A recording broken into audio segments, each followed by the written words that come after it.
Hello, welcome to Random Thoughts of a Cowboy Preacher. I'm here in my bathroom doing some plumbing, something I've been putting off for a couple of weeks. So it started with the little hot water heater that's underneath the sink that just heats the two sinks in the master bathroom.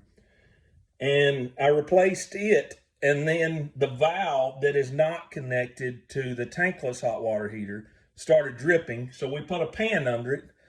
Tried to fix the valve, and then not just the valve was leaking, but the pipe behind the valve started leaking.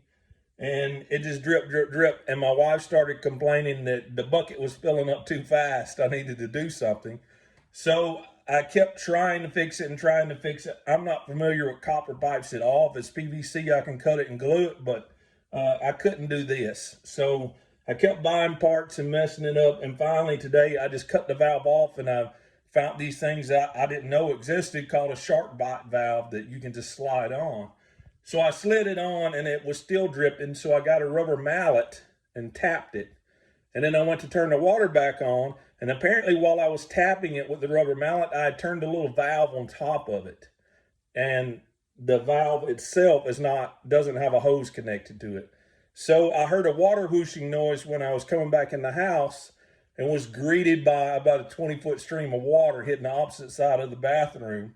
Of course, I had to stick my head in there with that water spraying in my face and try to find the valve to turn it off. And we have a really clean bathroom floor now that I mentioned that. So when we talk about our spiritual life, a lot of us just go through our weeks just getting that drip, just a drip. And it's never enough to fill the bucket up. It takes too long to fill it up. If this is your only time you're getting what God is listening to this crazy cowboy preacher, well, then you're not getting enough. If your only time with God is, man, you might think about him going down the road one time and that's it. If you ain't been to church in an age and that's it, hey, you got to get more of a relationship. You're familiar in the New Testament when Jesus talks about that he is the living water. Well, that is also mentioned in the book of Jeremiah in the Old Testament. It says, you have forsaken the living water, talking about Israel forsaking God.